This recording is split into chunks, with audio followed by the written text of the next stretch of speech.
This is the number of views for a comic, 500 billion. Just a few pictures have 500,000 likes. Check out the comments below. Some people just love the art style so much. Even more lovely is this one. She was actually considered cool by a little girl. How many fans she must have attracted with just one phrase. Bite me! The comic is called Astronomical Song of Walking the Sky. Great Chen, in the 7th year of Yonglong, witnessed a strange phenomenon. Born of the same womb, an auspicious sign of the dragon and phoenix. Little Imperial Prince was born with a bright red cinnabar mole between his eyebrows. He neither cried nor made a fuss. His intelligent and quiet demeanor was quite rare. This was considered an auspicious sign by everyone. The little Imperial Princess, however, was not so fortunate. She was born with 6 fingers on each hand. Rumors have it that the Imperial Princess regent from the previous dynasty, who fought for power with the late emperor and brought chaos to the court, was also born with 6 fingers. Since then, the imperial family has viewed female babies born with 6 fingers as an ominous sign. Therefore, Imperial Noble Consort Jing stopped the mother, who was about to report it. Imperial Noble Consort Jing said she only gave birth to an imperial prince. Please do not reincarnate into the imperial family anymore. And their birth triggered unusual phenomena in the heavens and earth. This also attracted Kangwu the sage, a Taoist master from Penglai, the celestial mountain, who presented 3 treasures to the emperor. Inside the roots of Kunlun mountain soaked in stone milk, it can yield 3 fruits. If the emperor eats them, he will extend his lifespan by a century. 1,000-year tortoise dragon beyond the East Sea. Take its skin to make a drum, strike it in front of the formation, and all 4 enemies will surrender. This is the 2nd treasure. As for the 3rd treasure, Kangwu the sage requested the emperor to bring it out for him to inspect. Subsequently, the emperor handed over the newborn little imperial prince to him. Indeed, it embodies ancient rhyme and spiritual brilliance. It contains the celestial chi within. He kept saying in his mouth, "He is a good child of primordial fulfillment." But the next second, in the bewildered eyes of everyone, Kangwu the sage flew into the air. He said that this child was born with the essence of heaven and earth chi. The destiny of the nation that can't be intimidated by you. I aim to resolve the plight of the common people. I specifically came here to take him away. May he be eternally free from the mundane world. Therefore, I am presenting him with the 3 treasures. Without waiting for anyone to say anything, he flew away. And at this moment, 2 immortal children appeared in the sky again as 2 people were talking. They learned that Kangwu the sage was unexpectedly the most likely almighty being to ascend in nearly 100 years. He is a half-step immortal. But unexpectedly, he actually kidnapped their people. It turns out they were sent by Kunlun Celestial Mountain. Master asked them to come here to pick up the disciple, but Master did not specify whether it was a male or female. The girl realized that there was no response at all from the spirit-measuring ruler.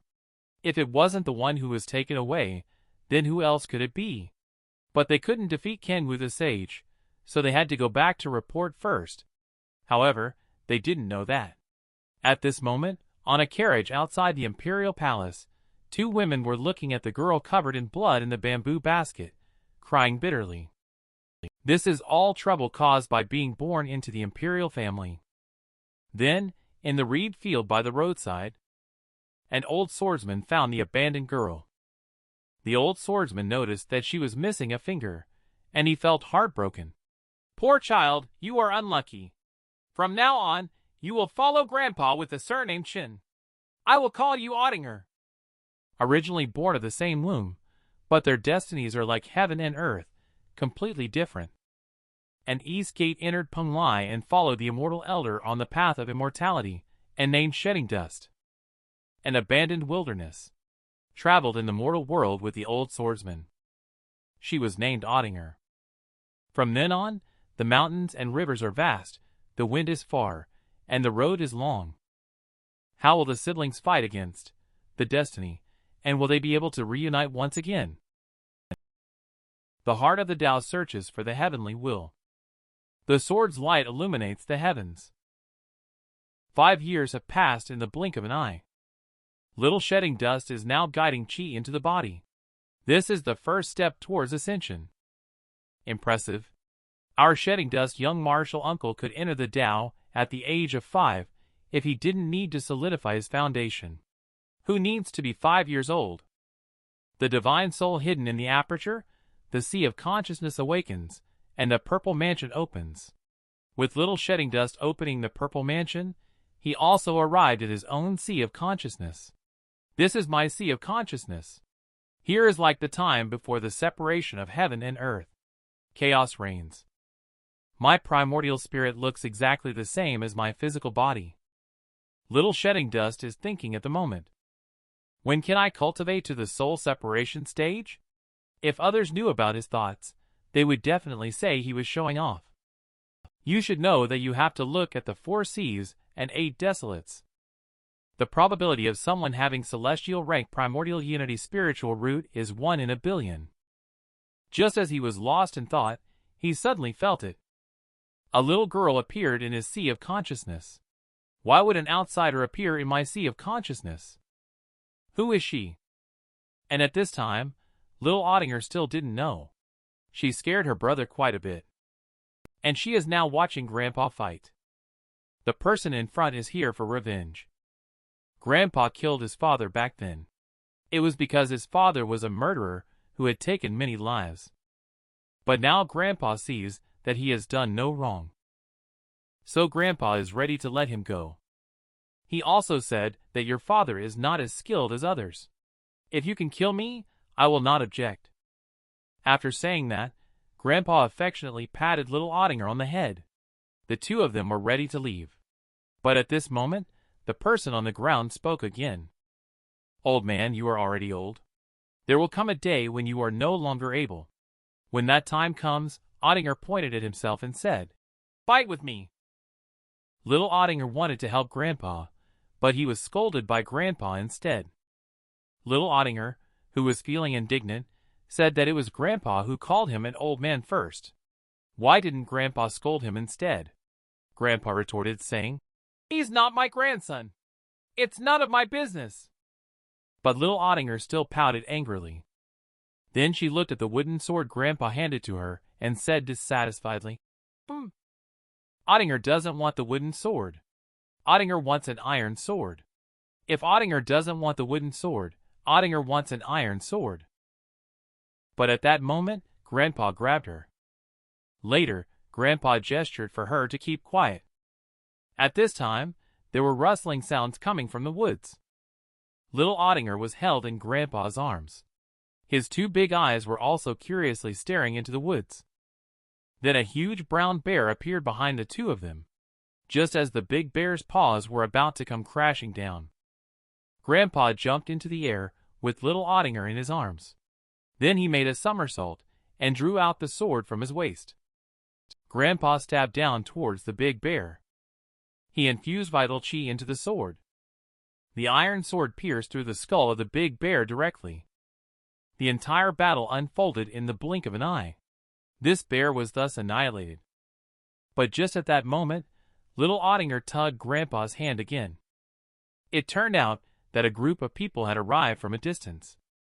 They referred to him as the old hero right away, saying Grandpa is their village's lifesaver. Then they asked someone nearby to inform the village chief and prepare a feast. But they didn't know. At this moment, little shedding dust in the sea of consciousness saw all of this. What is he trying to do with the spiritual chi, and what is this illusion in front of the sea of consciousness? He watched as Grandpa killed the bear, thinking to himself, "It's just a stupid method used by ordinary people to toughen the body."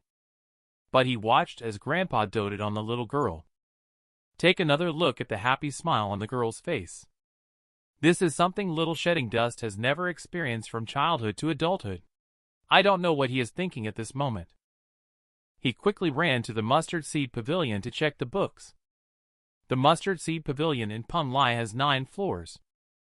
At the current chi refining stage of little shedding dust, one can ascend to the 2nd layer. This layer focuses on some cultivation techniques and spiritual abilities for the chi refining stage. There are also some miscellaneous news and interesting anecdotes recorded. Martial nephew patiently introduced him on the side. Little shedding dust, however, was immersed in using spiritual consciousness to search for the jade slip on his own. He then arrived at the area of miscellaneous news. Little martial nephew was curious to see him rummaging through things and asked what he was looking for. Little shedding dust casually replied that he was looking for records about mental demon. This frightened martial nephew, who was standing next to them. Mental demons are the tribulations of advanced cultivators. A 5-year-old young martial uncle shouldn't be experiencing a new demon tribulation, right? The other little Ottinger, who travels in the mortal world with the old swordsman, still doesn't know. She has already scared her brother into searching for information. Our little mental demon is still devouring meat hungrily. Grandpa brought him to kill the big bear in the mountains. He is the savior of the whole village. Many people in the village have died at the hands of the big bear. Xiaolu woman and Nuor are among the victims. Her father and husband both died at the hands of the big bear. To repay the debt of gratitude, he wants to take care of Grandpa and little Ottinger. If it were just old Chen alone, he would not have been willing. But looking at little Ottinger and Grandpa, who were homeless, he sighed and said, "I guess we can only trouble ourselves for a while." During this period, they were like a family. Whatever little Ottinger likes to eat, Xiaolu woman would make for him. Grandpa, seeing how hard she works alone, wonders if there are any bows, arrows, or hunting weapons at home. He wanted to go to the mountains to hunt for some meat to supplement the household expenses. Seeing Grandpa going hunting, little Ottinger said she wanted to go too. Xiaolu woman tried to stop her from following. Xiaolu woman had to let her follow Nuor to study. In the village, there is a teacher named Mr. Bailey Ji, and many children study with him. However, Mr. Bailey seems to be injured. Nuor learned medical skills from Grandpa since childhood, so he knows how to prepare medicine. He brings medicine for Mr. Bailey every day. Therefore, Bailey does not intend to charge little Ottinger's tuition fee. Nuor asked little Ottinger to go and pay a visit to Mr. Bailey. Little Ottinger asked, "Is Mr. Bailey very powerful?" Nuor replied, "Of course. Mr. Bailey is the most remarkable person I have ever met." Before he could finish his sentence, Mr. Bailey's nosebleed shot up 2 meters high. Everyone was stunned and speechless. Nuor quickly grabbed little Ottinger and said, "It's not that serious." After coming back, little Ottinger was naturally scolded by Grandpa again. Grandpa teaches him to strive to be the best in the world, not to fight with everyone recklessly. Just being brave and aggressive will eventually lead to harm. 5-year-old little Ottinger, of course, doesn't understand much yet. Xiaolu woman also advised Grandpa to wait until Ottinger grows up a bit. Naturally, he will understand by then. But Grandpa sighed and said, "I hope I can still see it by then." Little Ottinger heard this and immediately hugged Grandpa tightly. She refused. She wanted Grandpa to be with her all the time. Grandpa quickly said he would always be with her. In order to cheer up the sad little Ottinger, Xiaolu woman said she would give Ottinger a gift. Then she took out a piece of shabby black wood. She thought the piece of wood was quite suitable when she saw old Shin shaving the wooden sword for Ottinger. This was picked up by her grandfather when he was collecting medicinal herbs in the mountains. It was impervious to water and fire, hard and heavy.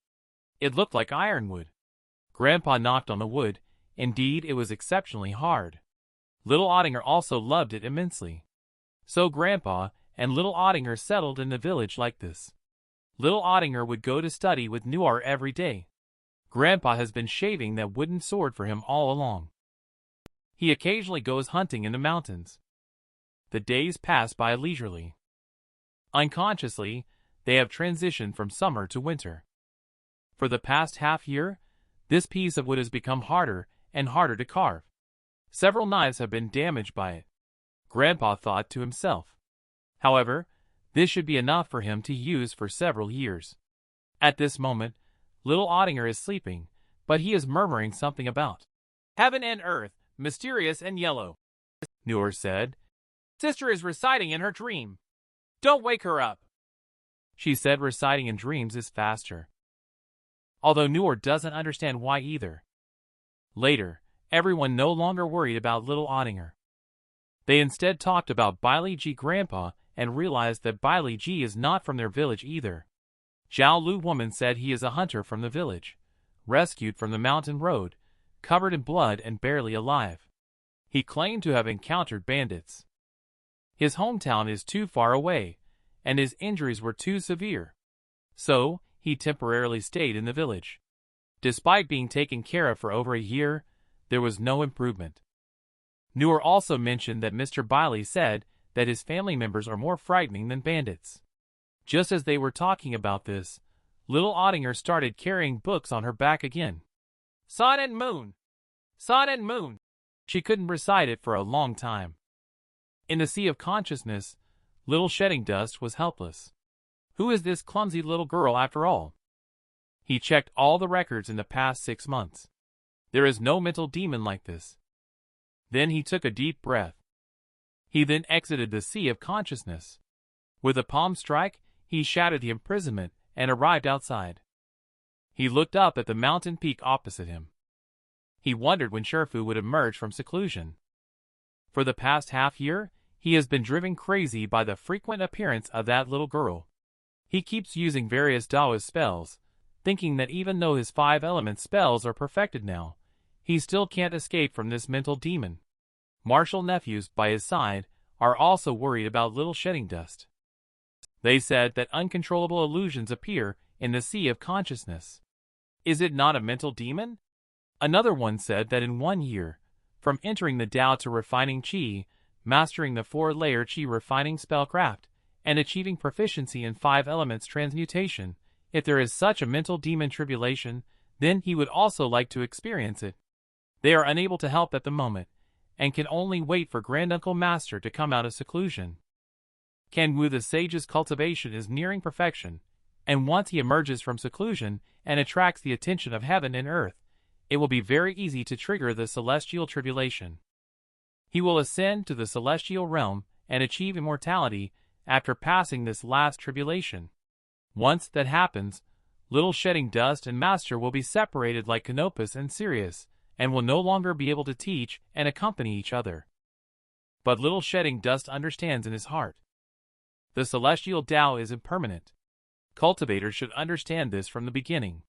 Ultimately, everything returns to its roots. What one can rely on and depend on is always one's own true heart. Compared to little Shedding Dust, undoubtedly the current little Ottinger is much happier.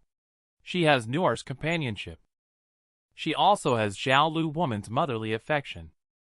The grandpas in the village also like her very much. There is also Mr. Bailey, who teaches them to read. Another year has passed in the blink of an eye. Mr. Bailey is also starting to miss home a little.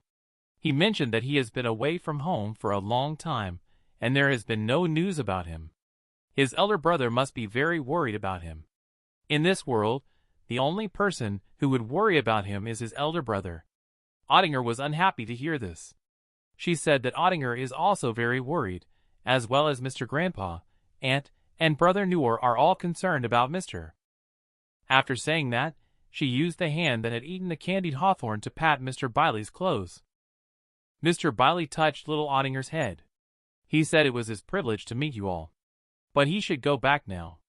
In the blink of an eye, it was already spring with flowers in bloom. The seasons come and go. The snow-white land has also turned into a lush greenery. All the girls in the village heard that Mr. Bailey was leaving. They blushed one by one and asked when he would come back. The village head was also angry at the girls' lack of composure. He didn't want to stop anyone from going back to reunite with their families. He told the children not to pester Mr. Bailey anymore. These days, let Mr. rest well. The old village head also expressed gratitude to Mr. Bailey. Having him teach these children was a blessing for the village. The village specially held a farewell banquet for him and invited him to attend. After the village head left, Bailey Ji sat alone in front of the door, lost in thought. Before long, a little bird flew to his side. Bailey G stared at the chirping little bird for a long time. He muttered to himself, "Have you found your way here?" "Just repaired my dantian." He then sighed and said, "If that's the only way, I'll have to take everyone in the village away." The old village chief returned to Grandpa Chen's house later. He thought that old Chen was skillful. The village chief wanted him to escort Mr. Bailey into the city. Everyone in the village also contributed some money. They will arrange for bailiff and carriages to take him home once they arrive in the city.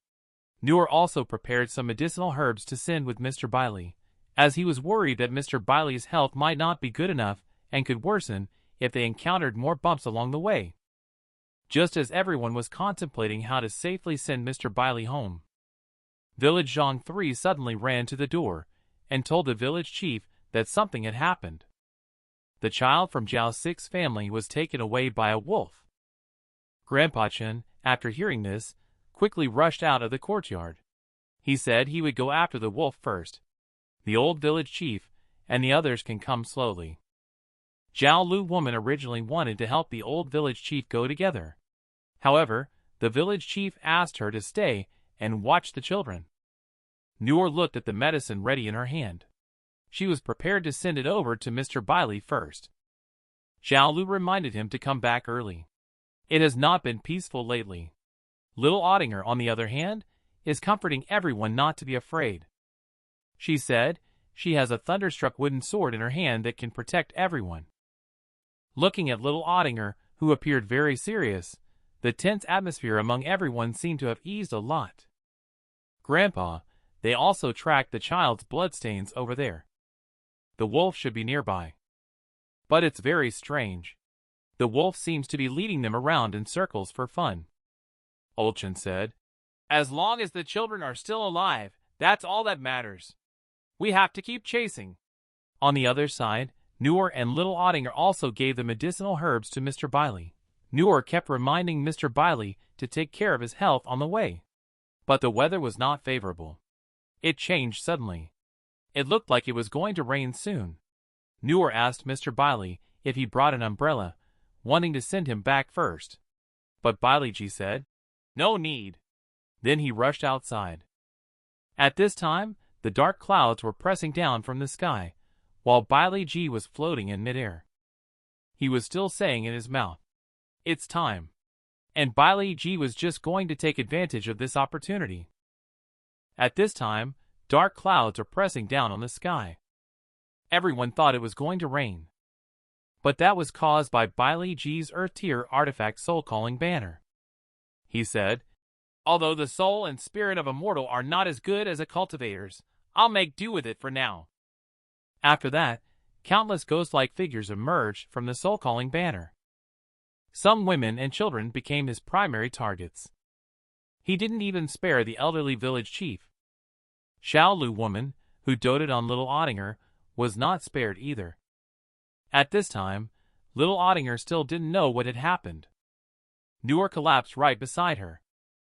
No matter how she called out, Brother Noor never answered her again. Bailey Ji turned around and saw little Ottinger, telling her not to force it. She said that there was nothing they could do about Noor. After all, his soul and spirit are still in my hands. Upon hearing Bailey Ji's words, little Ottinger immediately lifted her wooden sword and charged towards Bailey Ji. However, she didn't even touch Bailey Ji's clothes. She was immediately knocked flying out. After all, being only 5 years old, she was still just a mortal. How could she possibly defeat Bailey Ji? But little Ottinger is not afraid. She wiped the blood from the corner of her mouth and stood up again. She raised her wooden sword and charged forward once again. She was grabbed by Bailey Ji's face and hung in midair. Bailey Ji looked indifferent as he warned her not to misbehave, saying that Mr. was busy with important matters.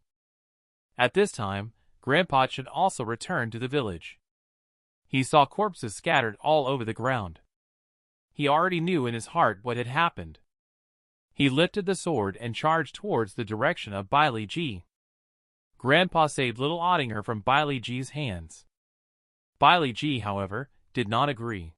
He just said, "A mortal who has cultivated the sword aura. It's really troublesome. At this moment, little Ottinger's cute little face was already covered in bruises. But she was still saying, "Grandpa beat him up."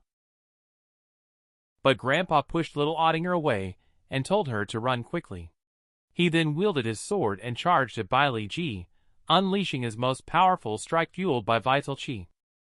But in Bailey G's eyes, if there is a stronger opponent, perhaps only then could they break through the cultivator's protective spiritual chi.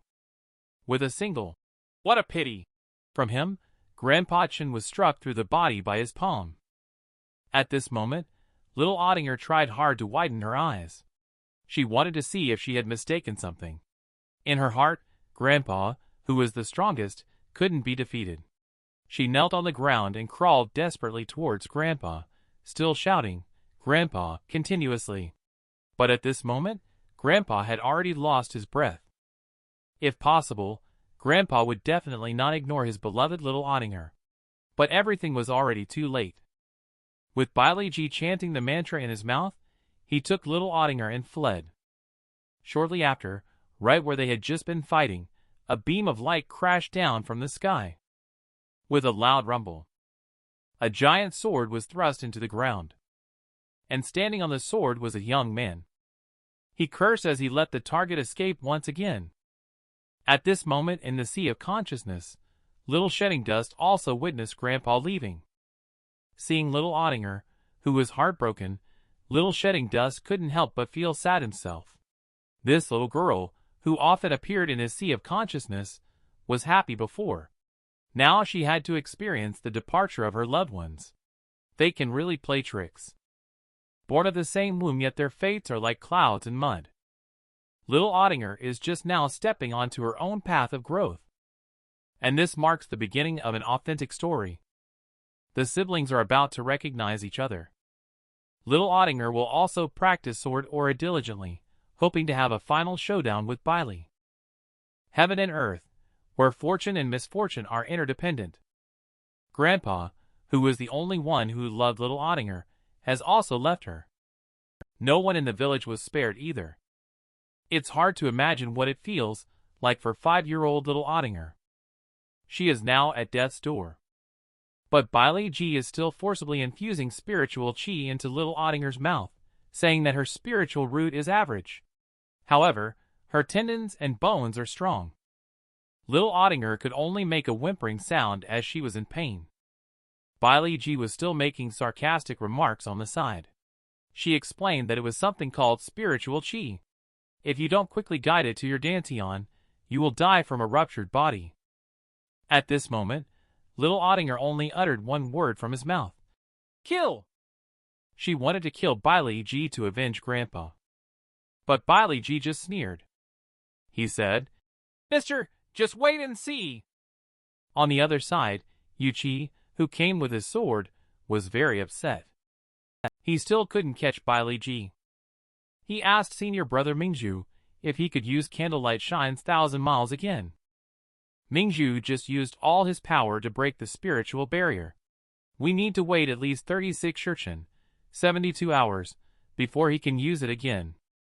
It's fortunate that Bailey G was knocked down by Martial Uncle, and won't be able to escape the range of Candlelight Shine's 1,000 miles within the next 36 Shurchen.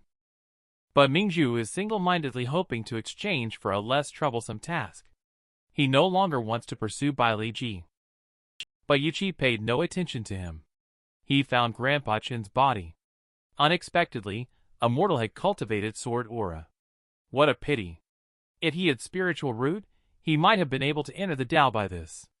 Now I'm afraid he can't even enter the samsara. Yuchi also felt regretful.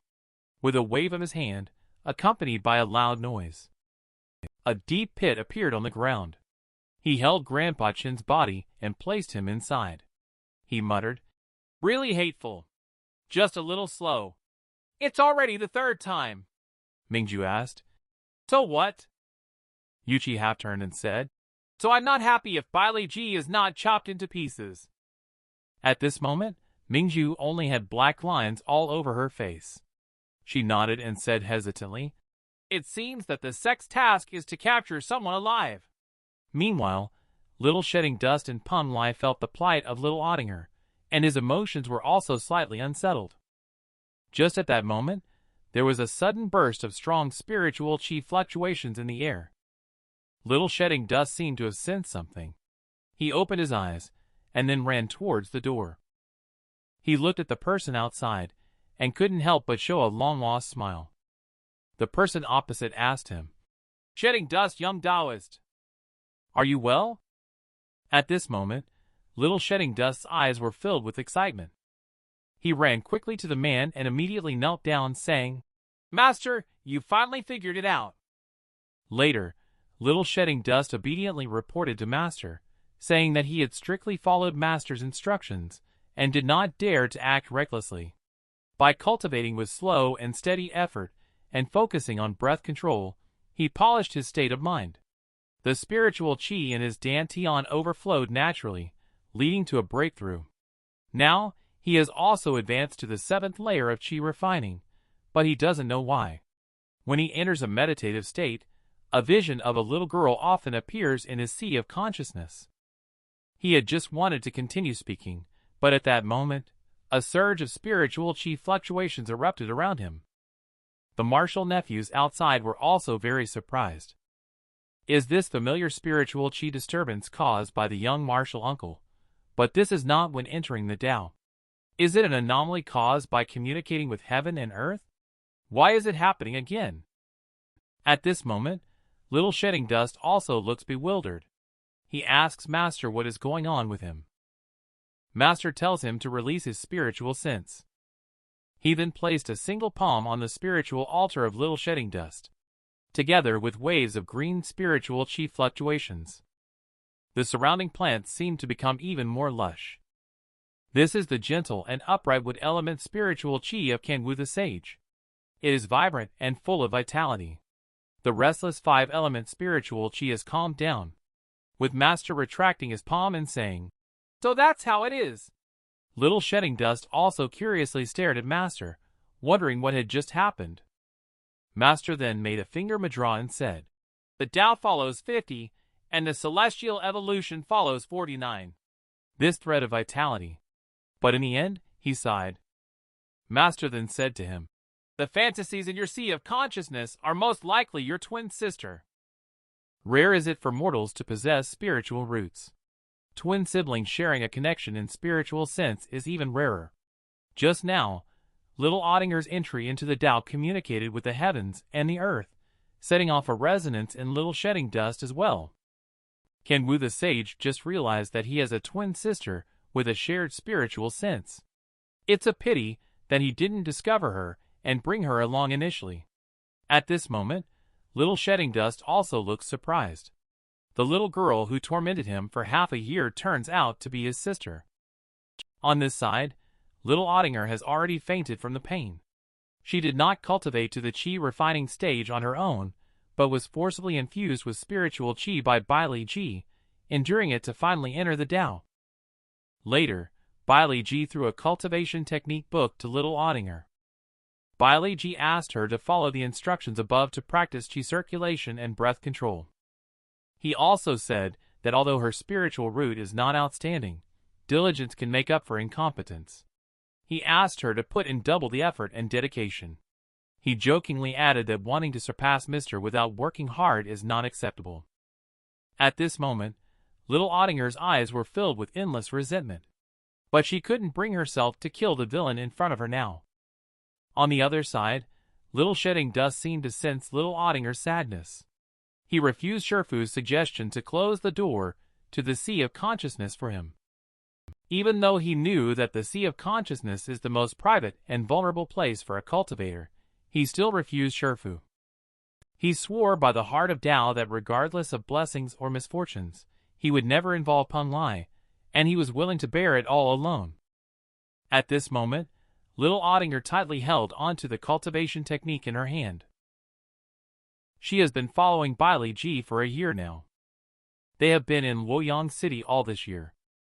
Baili Ji still looks like a good old man on the surface. Only little Ottinger knows how cunning he really is.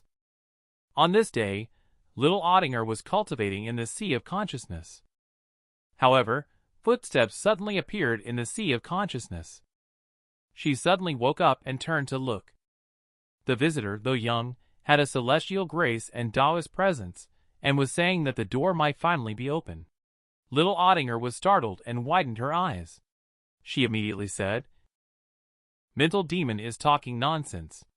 I am your brother." But little Ottinger doesn't seem to trust him too much. She said angrily, "What kind of fiend are you? Talking about a twin brother. If we were really twins, why am I not the sister?"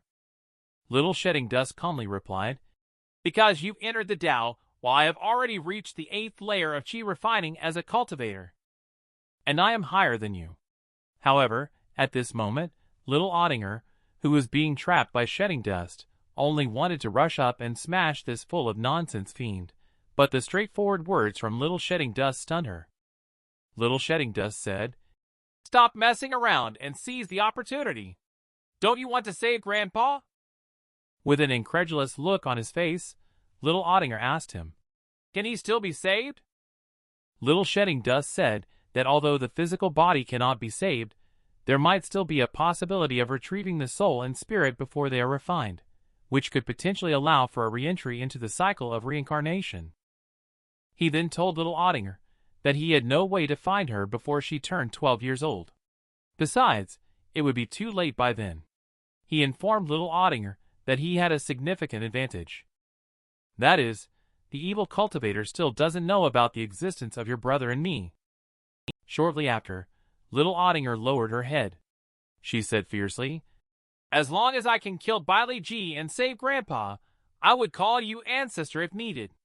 This left Little Shedding Dust feeling helpless.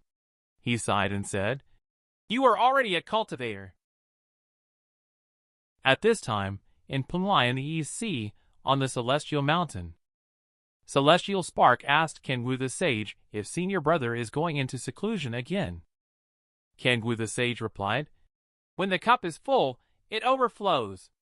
With his current cultivation level, if the Punlai Great Formation doesn't shield the heavenly secrets, the celestial tribulation will descend at any moment. For now, he can only go into seclusion to delay the inevitable." Also, it has been nearly 500 years since the last heaven and earth annihilation. It is unknown what will trigger it this time. So he wants the disciples from Punlai to go out for training ahead of time. Although Punlai has always had a thin population, if they do not train well before the cataclysm arrives, there may be more unexpected incidents involving the elders. He's afraid that not even the seeds of heritage can be left behind. It seems that a cataclysm is inevitable. Ninefold realms, miles upon miles. Immortals and mortals each encounter their own fate. Shedding Dust and Ottinger are siblings. What kind of fate twist are they about to encounter? The two siblings met for the first time in the Sea of Consciousness. It was both amusing and heartwarming. After exiting the Sea of Consciousness, Little Shedding Dust began to contemplate the rules of the door to the Sea of Consciousness. When does it open? At present, its opening duration is uncontrollable. It seems that he can only prepare more in his spare time. Exchange as much information as possible each time. He also feels a bit regretful. Once her Sea of Consciousness opened, she could no longer see her dreams and fragments of consciousness. Although he had anticipated this situation before, he still couldn't help feeling a little lost. He then took out the biology cultivation technique for little Ottinger. Fortunately, this time I managed to get my hands on it in time. This cultivation technique seems to be fine on the surface. Little Shedding Dust thinks that the more fine it looks on the surface, the more likely it has issues. He will go to the Mustard Seed Pavilion to have a look. At this moment, Bailey G, who is far away in Luoyang City, is behaving a bit strangely. It's pouring rain in the middle of the night, yet he is preparing to go out. The young lady asked Mr. Bailey if he was going out. Mr. Bailey calmly replied, "Yes. The weather is nice. I'm going out for a walk." The little girl raised an eyebrow in confusion. "You call this nice weather?" On the other side, little Ottinger, who was cultivating in the room, suddenly felt a surge of chi and blood. She couldn't control it, and coughed up a mouthful of blood. Then she thought of what her brother said to her in the sea of consciousness. Shedding dust taught Ottinger several chi circulation methods that allowed her to cultivate normally. She could allocate some spiritual chi to repair her meridians, and try to test the range of Bailey Ji's spiritual sense. She should not do anything else. Ottinger was puzzled why she needed to repair her meridians. Shedding Dust explained to her that it was because he had previously forcibly infused spiritual chi into his body. Although he narrowly survived and entered the Tao, his meridians were severely damaged. He also asked her if she didn't feel many hidden injuries accumulating in her body. If not handled properly, it would affect her future cultivation. But Ottinger didn't think so. She said, "If you have this ability, why not teach me some powerful Taoist spells instead?" But the older brother didn't listen to her. He made it clear that she shouldn't even think about restoring Meridian to its original state. Now Ottinger looked at the blood in her hands. She couldn't help but feel a bit closer to her brother. And at this moment, Bailey Ji was holding an umbrella, walking on the rainy street. The person he passed by at their home. Their son was asking if his dad is feeling better today. Is there anything he wants to eat? But with Bailey Ji passing by, the person's tone suddenly changed. From what he heard, it seemed like the old man suddenly took a turn for the worse. He was in a hurry to find a doctor. Take another look at Bailey Ji's expression. He seemed to have improved a bit compared to just now. Presumably, the old man's soul and spirit have been devoured by him. And at this moment in a dark cave dwelling, a soul lamp suddenly lit up a bit. And beside the soul lamp, standing a man dressed in a long black and red robe. His subordinates are reporting to him. After the disciple under Kunluan's sword disappeared, there has been no news. Soul Hunter has been searching, but young Master Ji didn't leave any information for himself. At this time, the man in the red robe spoke. "Well, at least those old guys in the clan can't find him either." Then, Soul Hunter added, "Young Master Ji's soul lamp is getting brighter, he must be safe." Kunluan also agreed not to harm him. "But he's still avoiding you, he must be afraid of implicating." Before Soul Hunter could finish speaking, the man in the red robe interrupted him. He snorted coldly and said, "Search for Ji with all your might. Bailey Zhong should be able to protect his younger brother. Grandpa has said, if vital chi is abundant. When vital chi circulates naturally in every limb and bone, even ordinary movements carry immense power. Originally, spiritual chi is also possible. No, it far surpasses vital chi." At this moment, little Ottinger seems to have lost some innocence, but gained a sense of perseverance and heroism. Ottinger channels spiritual chi into her arm. Then she punches the air, causing the surrounding air to tremble under her fist. Is this what they call the divide between immortal and mortal? At the moment when little Ottinger harbored murderous intent, Bailey Ji's spiritual sense instantly enveloped over. Little Ottinger succeeded. She sensed it. Bailey Ji's spiritual sense exploration range is within 100 zhang. Within that range, once Ottinger has murderous intent, he will be discovered by him. She informed her brother of the findings. Little Shedding Dust then asked with concern, "Is your physical body still okay?" I broke 2 ribs," Ottinger said indifferently. Shedding Dust became a little speechless. This little sister is full of warrior swagger. She really looks quite cool. Ottinger continued, "This is the quickest method, all right? Besides, didn't you say you wanted to desensitize him and not raise any suspicions? Let him constantly adapt to my murderous aura as well." Little Shedding Dust has been completely speechless to her. But he still gave Ottinger some body-refining exercises. Although practicing the tendons and bones cultivation method can cultivate a physique comparable to a spirit artifact, and can transcend life and death, ascend beyond the void. However, in the end, Ottinger will not cultivate into someone like Celestial Spark Martial Uncle, right? At this moment, little Shedding Dust doesn't care about that much anymore. Now, how can he ensure that his sister survives without damaging the essence is the most important thing. And he has already planned it out in his heart. Because the lifespan of a cultivator is limited as well. So after Ottinger is out of danger, he will carefully plan her future cultivation path. By then, he cannot let her recklessly mess around. Mortals can still enter the cycle of reincarnation. If cultivators cannot ascend, they can only wait for annihilation. And now we are right under the nose of the evil cultivator. He has no way to teach Ottinger Dawa's spells. Once he is attracted to Soul Probe, it will be troublesome. Thinking of this at shedding dust, he suddenly thought of little Ottinger and her peculiar martial ant technique that only allows entry but no exit. He then dropped everything in his hands and rushed towards the mustard seed pavilion. He wanted to figure it out. While shedding dust was searching through the books, two martial nephews also came to search. They are here to say goodbye. But the words have not been spoken yet. Shedding Dust spoke up. It's just in time that you are here. Do you know what cauldron signifies?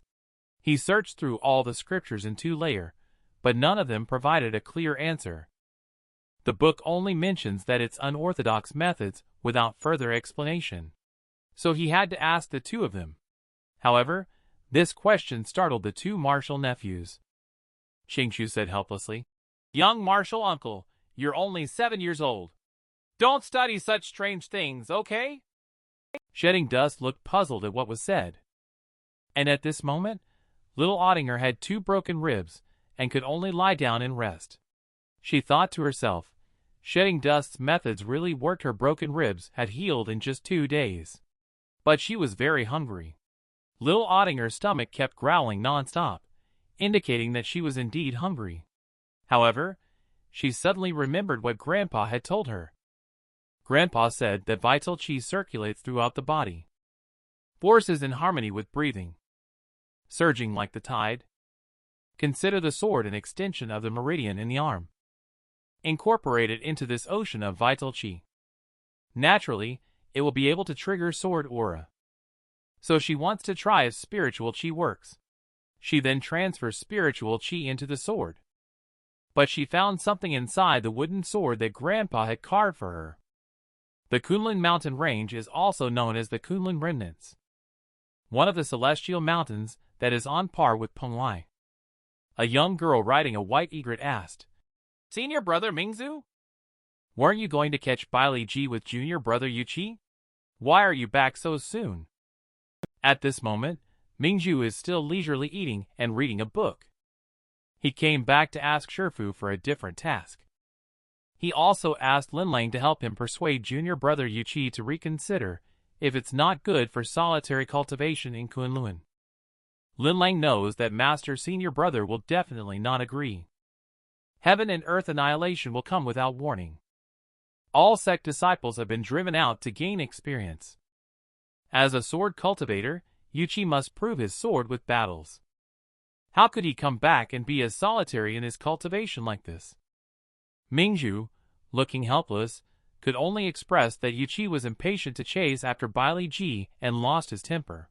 He encountered evil cultivators on the road and dealt with them all. None of them got away. Linlang was even more puzzled, asking why Mingzhu came back on his own. How could he leave Yuchi alone to cause trouble outside? Mingzhu quickly changed the subject, saying he didn't understand why evil cultivators like Bailey Ji couldn't be killed directly. Now the sect doesn't allow killing, only to let them live.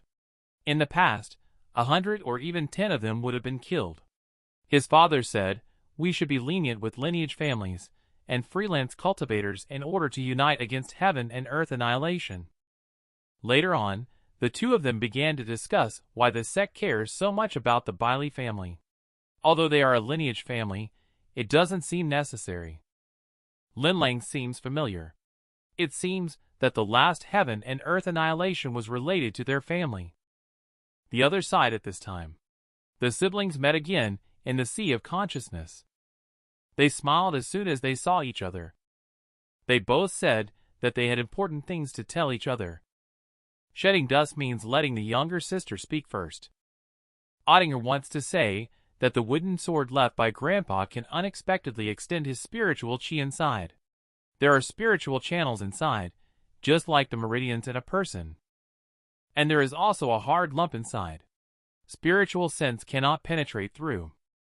Ottinger even tried all the chairs and stools in the room, but none allowed spiritual chi to extend inside.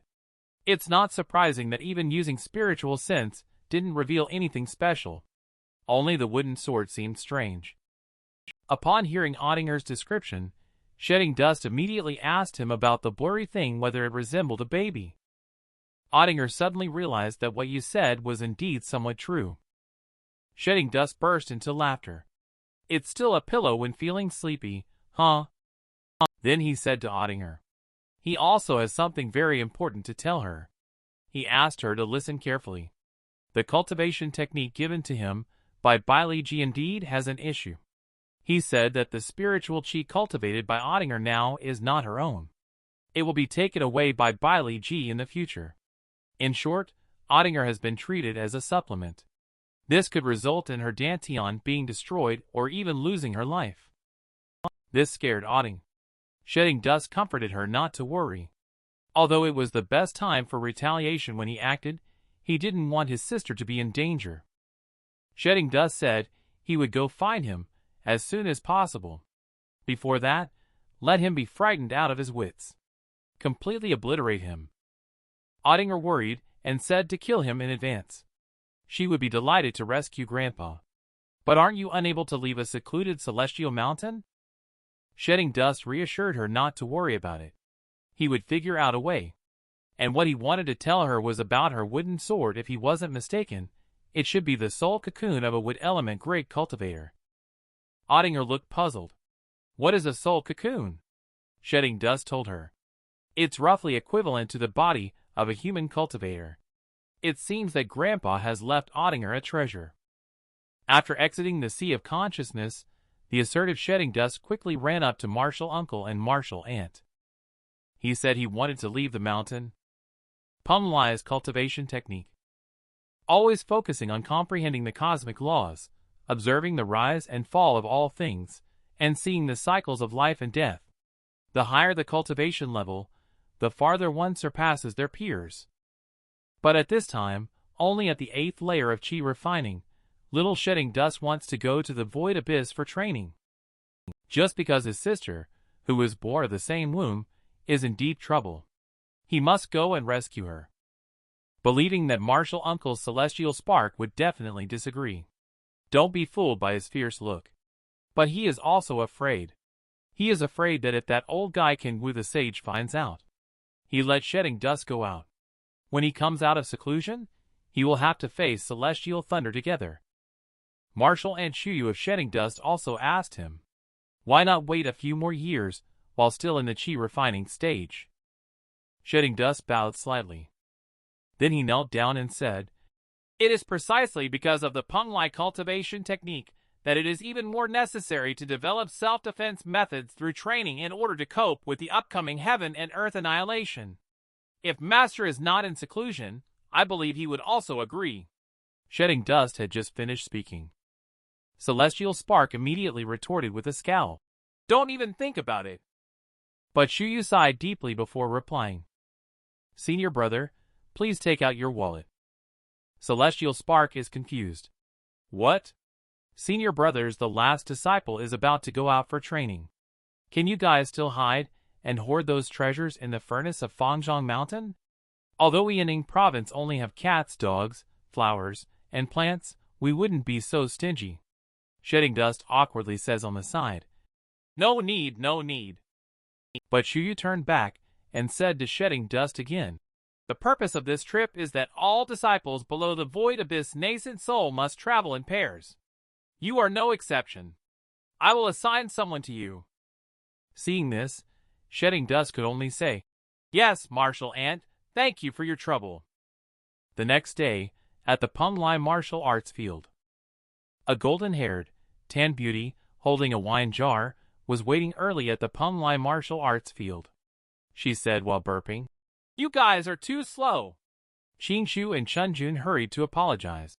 Senior Sister Crimson, we were just bringing Shedding Dust young Martial Uncle to set up a soul lamp after taking some valuable items from Senior Sister. Interrupting with a burp, Senior Sister Crimson said, so this is the precious Martial Uncle you have at Pumlai. I heard he received many good things from me, Senior Sister. You can protect yourself fine, right? Qingshu quickly introduced Shedding Dust. This is Senior Sister Crimson from Fangzhong Mountain, your martial nephew Crimson. He then added, don't underestimate Senior Sister. She's very formidable in fights, and should be considered the #1 below Golden Cord level among the 3 mountains. As he mentioned this, a girl in green clothes and green hair appeared. She called out, Qingshu's senior brother. Surprised, she exclaimed, Cloud Mist Junior Sister, why are you here? Cloud Mist Junior Sister mentioned that her withering and blooming technique had reached 3 layers, which Qingshu praised as impressive since in the foundation establishment stage, the highest was only 3 layers. Cloud Mist nodded and said, the Patriarch said that Senior Brother and Senior Sister can have their limbs severed or bodies cut into pieces as long as the primordial soul isn't scattered. Cloud Mist can heal them. She probably noticed Qingshu and Chunjun's awkward expressions filled with black lines, so she turned her head and asked shyly, this is Shedding Dust young martial uncle, right? Cloud Mist from Ying Province has met young martial uncle as instructed by the Patriarch. Before she could finish her sentence, a golden bird on her shoulder started purring. She quickly called out, Sky Winter Grandpa, wake up! It's time to get up. She mentioned that the bird was sent by Cloud Mist Patriarch to deliver it to Shedding Dust. She was worried because Shedding Dust is only at the chi refining stage, and using a flying artifact might be challenging due to the spiritual chi. That's why she asked Sky Winter Grandpa to assist him on the journey. Qingshu on the side also recognized that this bird was extraordinary. Is it the oldest golden hawk in your Ying province? Please don't trouble the old man too much. But the old man is still sleeping, and didn't hear them talking at all. Shedding Dust had to say, thank you, Cloud Mist Martial Nephew. This is the first time Shedding Dust has seen the golden hawk mentioned in the Compendium of Mountain, and sees strange beasts. It says they are descendants of the ancient yellow birds, but it's unknown if it's true or not. Cloud Mist overheard Shedding Dust mumbling to himself and couldn't help but think, they say young martial uncle loves to read books. It seems to be true. But at this time, Senior Sister Crimson on the side was a bit impatient. She asked, do you young folks know where you're going? Shedding Dust replied, far east of the Eastern Sea, unfathomable miles away, with an abyss without end known as the Void Abyss. It holds celestial resources and terrestrial treasures that are rare in the world, as well as vicious beasts and wicked entities. There lies great opportunity and also great danger. It is the end of the ocean. He then said, I am ready. Senior Sister Crimson's spiritual sense moved. Flames of spiritual chi appeared on her palm. You better wake up your golden hawk, she said. Then she didn't wait for anyone else to say anything. She then leaped into the air. The flame on her right hand gathered spiritual chi. The surrounding air seemed to vibrate slightly. She said, let's go! And then slammed her fist on the formation key of the teleport formation. With a loud bang, when Shedding Dust opened his eyes again, they were already flying in the air. At this moment, Qingshu asked him, young martial uncle, are you okay? Senior Sister Crimson also asked how he felt. At the same time, little Shedding Dust sitting on the golden hawk began to survey the outside world. This was his first time leaving the mountain, and he never expected to arrive at the end of the world. To protect Ottinger, Shedding Dust led the people of Penglai to explore the Void Abyss, cross the vast sea, and engage in battles all the way. Let's wait and see. It was another rainy and gloomy night. At this moment in Luoyang City, the roadside vendors had already lost their lives. His daughter also fell in the rain. Third young master Soul Hunter arrived late. A woman in a black robe knelt in front of Bailey Ji and said, please let Soul Hunter handle the pursuers. Please leave quickly. Bailey Ji looked down at the woman and said, second brother has become the family head. Once the young master quells the dissent within the clan, I will be able to take you home. Please be patient for a few more days. Later, Bailey Ji said, Soul Hunter, please lift her restraint. The woman hesitated a bit. Bailey Ji said, she won't run away. Before killing me, even if you drive her away, She won't leave. Little Ottinger knelt to the side, glaring fiercely at him. And at this moment, a demonic beast as strong as a tiger with the tail of an ox appeared in front of Shedding Dust in the void abyss. But Shedding Dust showed no fear on his face. Just as the demonic beast was about to open its bloody mouth, Shedding Dust exerted a slight force with its foot. The ripples of the formation quickly expanded. Then a golden-haired, tan woman sprang out behind him. She only used one punch. The air seemed to explode. With a loud bang, the demonic beast was sent flying out. Afterwards, it broke several giant trees as it crashed. It had just come to a stop. Chunjun flew up into the air again and silently recited in his mouth. The 3 mountains trembled, the 5 peaks toppled, the seal of Earth's primordial. As he finished reciting the mantra, a heaven and earth seal transformed by spiritual chi enveloped the demonic beast. He then drew his sword and leaped down, shouting, "Slaying the Jiaolong!" With his cool move completed, the demonic beast is dead. Cloud Mist stood on the side, with a helpless expression on his face, and said, "Chunjun, senior brother. It's hard for us to get the materials like this all the time." Later, she approached the demonic beast to inspect it. Luckily, the boar's inner core is intact, and its flame spiritual chi is abundant. It just happens to be a good opportunity to brew a pot of body-refining medicinal wine for Senior Sister Crimson. Senior Sister Crimson also commented from the side, "This guy sure is enjoying himself tempering his sword. He's just leaving a pile of broken pieces behind." And over there, Chunjun is still maintaining his handsome posture. He thought he would receive praise. As a result, he did indeed get scolded. Qingshu over there is also inquiring, "Has young martial uncle been injured? Is Shedding Dust back?" Qingshu didn't expect that the minor concealment formation could still be used like this. Shedding Dust said, "All the demonic beasts on this island are scared off by you. If you don't hide Crimson Martial Nephew within the formation, how would it dare to come out?" Qingshu, however, said, "Although that's true, using your chi refining stage cultivation level as bait for a foundation establishment stage demonic beast is still too risky. We still have 5 years to explore the void abyss, so there's no need to rush." But Shedding Dust thought for a moment and said, "This is the last high-level demonic beast on this island, right?" Qingshu replied, "Yes, that's right. Let's head deeper in." Shedding Dust said, "You guys go, I'll stay." Qingshu just wanted to ask him why after hearing this. He suddenly widened his eyes and stared at Shedding Dust's location. He immediately shouted to young martial uncle to be careful, but it was too late. He watched as Shedding Dust was about to be swallowed by the demonic beast. Qingshu was still shouting, "Move away," in her mouth. Senior Sister Crimson also saw what happened over here. She muttered, "Fuck," and then rushed over. Who is the favorite in this astronomical song of walking the sky? The answer must be little Shedding Dust. He just said he's going to the void abyss for trials. The most outstanding disciples below the Golden Core level from Punlai 3 Mountains all followed to provide protection. When Shedding Dust encounters danger, Crimson cursed and rushed up as soon as it exploded.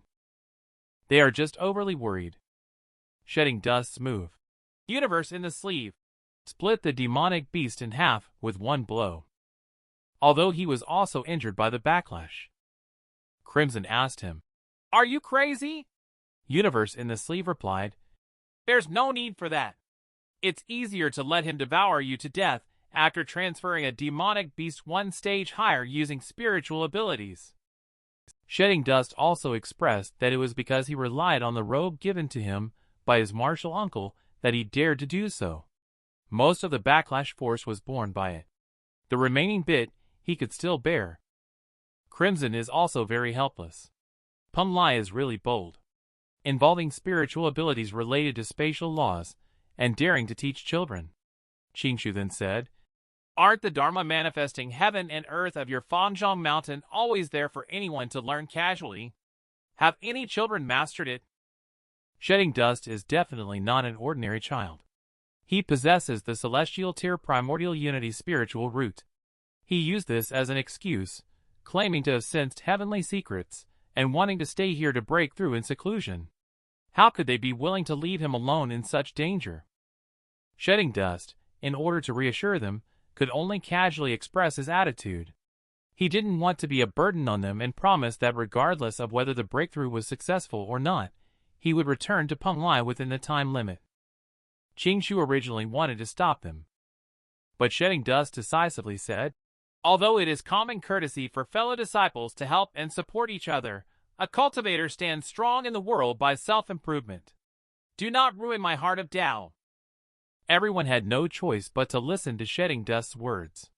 After all, he is a martial uncle. Qingshu is still uneasy even after walking 5 meters. He wants to go back. Crimson stopped him. She said, "Are you underestimating your young martial uncle?" The next day at the cliff of the vast sea, Shedding Dust lightly said, "Hugging you all." Then he said to Grandpa Sky Winter, "Let's go!" It seems that Shedding Dust deceived everyone. He sent everyone away, just didn't want them to take risks with him, because he was going to cross the vast sea to the great land of Ninefold Realm to the west. But at this time, the Golden Hawk said, "There are countless ocean beasts of great evil along the way. Even if I have the strength to fly, we may not survive." This startled Shedding Dust. He didn't expect that Sky Winter Grandpa could actually talk. Sky Winter Grandpa is also very angry. Our Golden Hawk cannot transform, but its consciousness is better developed than most spiritual beasts. Shedding Dust quickly bowed and apologized, saying he was young and ignorant. But he has a reason that he must leave. He wants to ask for Sky Winter Grandpa's help. Sky Winter Grandpa said, "The portal to Penglai will open in 5 years. Why cross the vast sea from the void abyss? Besides, your master is a half-step immortal. Elders are all almighty beings. Isn't it more reliable to ask anyone than to cross the vast sea yourself?" But Shedding Dust said he couldn't wait 5 years. Besides, this is his private affair. He has taken an oath. Whether it brings good or bad luck, it has nothing to do with Penglai. Just as Shedding Dust revealed the truth, voices of people talking also came from behind him. Shedding Dust turned around to look. Everyone greeted him, some more and some less, and explained that they were just resting here, not intentionally eavesdropping. It's just that Cloud Mist Junior Sisters, the subtle influence, silent and unseen, comes with a concealment effect. Crimson directly said, "Stop dawdling, let's go." "Go?" Shedding Dust asked where you all are going. "Across the vast sea." Shedding Dust wanted to say something else, but Crimson interrupted. She told Shedding Dust not to misunderstand. "We are not interested in your private matters. It's also a kind of experience.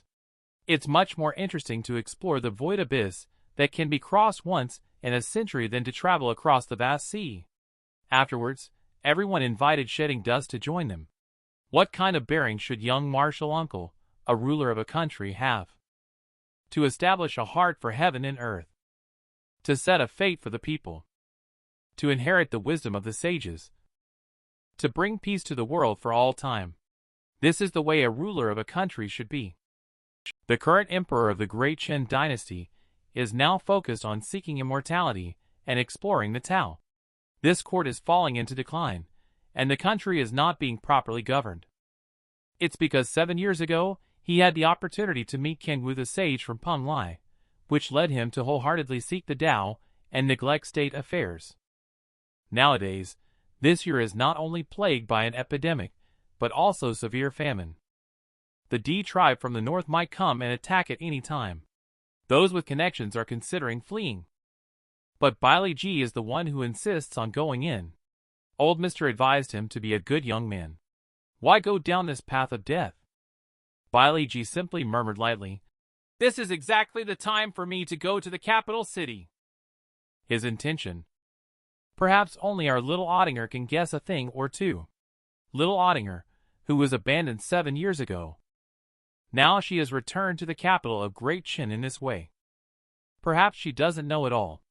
The grandma who abandoned her back then was also a kind-hearted person with grand ambitions. Grandma opened the granary to provide food for the refugees. The food ran out. She ordered someone to open the grain storage in the mansion.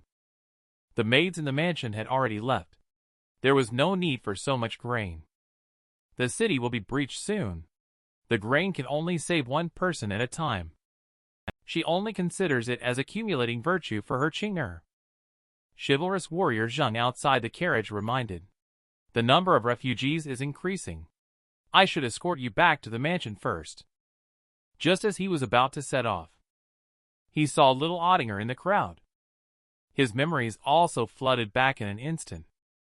It was this little girl who told him back then. He had said, "It's okay if Grandpa is weak. When the time comes, you fight with me." These words made a lasting impact on him. But at this moment, by little Ottinger's side was no longer Grandpa, but his enemy Bailey Ji, who viewed lives as insignificant as grass. Seeing the warmth in this chaotic world, he could only utter one sentence. Why bother? Wars, chaos, and plagues all take lives indiscriminately. What's the difference between a few years earlier or later? After hearing these words, Ottinger again harbored the intent to kill him. But Bailey Ji simply said lightly, "Don't act rashly. If you really value these years so much." Ottinger can only choose to endure. She is waiting for an opportunity. In the Sea of Consciousness, the siblings reunited after 2 months. The older brother was extremely worried. During this time, you had no chance to enter the Sea of Consciousness, right? I thought something had happened to you. Ottinger finally couldn't hold back anymore when she saw her older brother. She shakily admitted that she had done something wrong. She discovered that Bailey Ji was evading pursuit. So she externally released the spiritual chi that Bailey Ji forcibly infused into her years ago, hoping to attract his adversary. However, she didn't expect that his accomplice would arrive first. And not a single person escaped from that town. Shedding Dust solemnly told her, "That's not your fault. Don't let that scumbag ruin your Heart of Tao."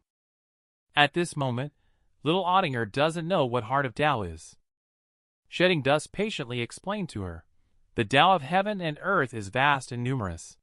A cultivator's practice and actions should follow the path that aligns with their true heart and nature. If one succeeds in becoming an immortal, achieving eternal life, they may even merge with the Tao itself.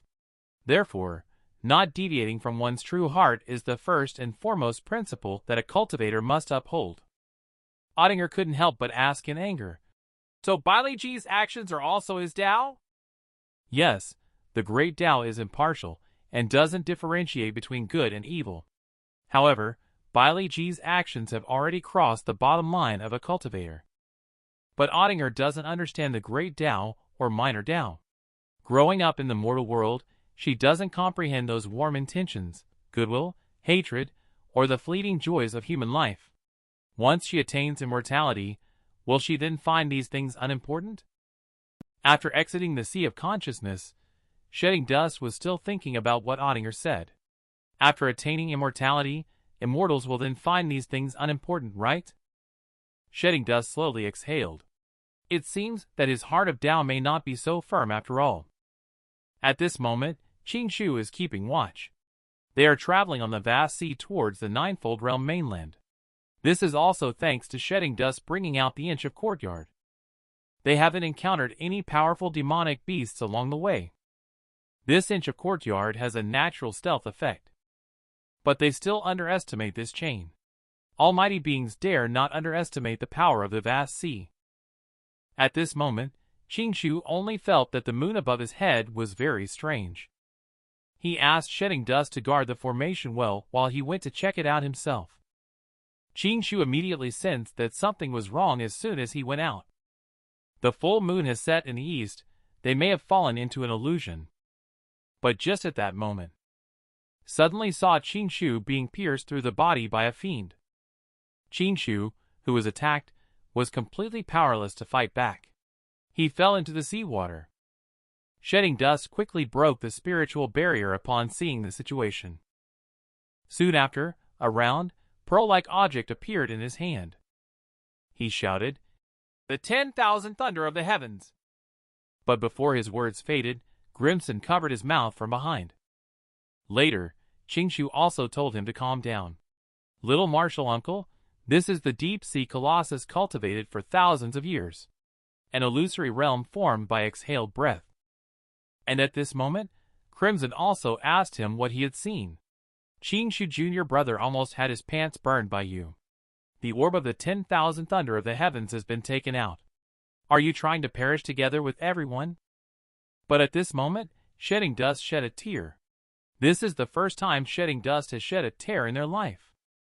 Looking at Shedding Dust Qingshu at this moment, but not knowing how to comfort, he just said, seeing young martial uncle like this, he was a bit relieved. Because Shedding Dust has been cold and lonely since he was young. You will definitely be called Doist Master and Immortal Master in the future. With no thought to be born, one watches over eternity. How infinitely long it feels. The 7 emotions, 6 desires, and countless entangling thoughts. How can one possibly break free from the unbearable chaos of the mortal realm? However, shortly after, he thought again. Young martial uncle was born with a clear heart of Tao. Perhaps it might not be needed after all. But Shedding Dust just said, "Thank you," because he feels that it's important. And at this time, Ottinger's spiritual sense appeared above the city gate of the capital city of the Great Chen dynasty. She found that Bailey Ji's spiritual sense did indeed scan over. Can it cover the entire city with just 300 zhong? That guy who claims to be his brother can also do it. Assuming their stages are the same.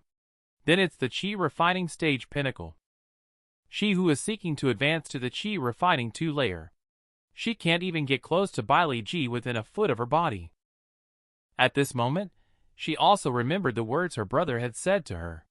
The wooden sword in her hand is the infant-like thing left over from the wood element Great Cultivator's failed tribulation crossing, which should have been destroyed. If the owner of the primordial body can trigger the essence of the wooden element within it, as well as the residual spiritual Qi, she might be able to unleash an attack close to the nascent soul cultivation level. Even 100 or 1,000 Bailey Ji would be crushed into pieces. But even if Ottinger is squeezed dry at this moment, it still cannot trigger it. Brother asked her to wait for him. It seems she can only wait. Just then, a person on horseback suddenly galloped from outside the city gate. The guard saw that it was the majestic banner of old General Li. And at this moment, the body of old General Li was being carried back by a young man. He softly said to old Li, "Old man, you have arrived home." At this moment, Ottinger saw this scene, and couldn't help but think of her own grandpa. No one expected that the young man who saved the general and returned would be imprisoned in the capital's prison shortly after entering the city. And this old General Li was once a famous general. He led the army of the northern frontier to suppress the enemy for decades. But everything was lost in just one major defeat. And the young man is old Li's grandson. He carried the heavy burden of traveling thousands of miles to retrieve his grandfather's body from the enemy camp. He is not just a seed of a famous general for generations. But in this day and age, he can only end up in prison. Who can he reason with? Chancellor Chao and Celestial Master Shao even forced Yan Li to accuse his grandpa of colluding with the enemy and embezzling military funds. Yan Li said that the emperor has started to govern. That's great. Isn't it you, Chancellor Chao, who managed the military funds and colluded with the enemy? This Chancellor Chao seems unmoved. He just says he will enforce the law impartially. But he was grabbed by Yan Li by the collar. He was knocked against the cell door. Yan Li asked him, "Do you know why you are still alive?" It's because the old man said that the Li family cannot produce a traitor or a villain. The attendant next to him was about to call someone at this time. But he fell to the ground with a thud. Yan Li looked towards the sound, but saw a small girl in a purple dress with a wooden sword. She was standing there looking at him. Ottinger held a wooden sword and robbed the prisoner. Yan Li looked confused, his face filled with question marks. Whose family does this little girl belong to?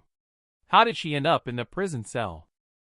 Yinli asked her to hurry home, but before the words had even finished, Ottinger tested her luck with her sword. The iron cage in front of them was as fragile as tofu. Cha's chains were slashed in the shape of a V. Yinli widened his eyes and only said, "I'll go." Ottinger, however, calmly said, "I'll let you out. Go avenge your grandpa."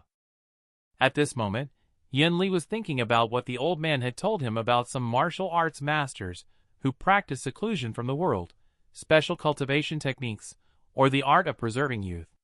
But he wondered if this young kid in front of him was too young.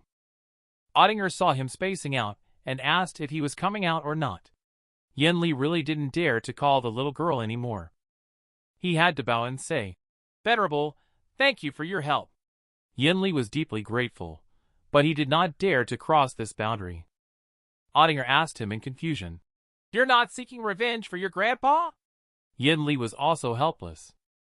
He has patriotism in his heart. He will never be able to criticize Great Chen again in his lifetime. But Ottinger doesn't understand his patriotic feelings. She only sees him as a coward who dares not seek revenge for Grandpa. She snorted and left. Ottinger had just left not long ago. Two mysterious-looking people arrived in the cell shortly after. It was quite a coincidence. The visitors turned out to be Zheng Lu, whom Ottinger wanted to fight with years ago. He looked at the pierced cell, and Zheng Lu was also puzzled.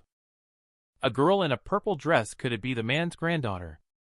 Even if it is her, it's impossible for her to cultivate sword aura at such a young age.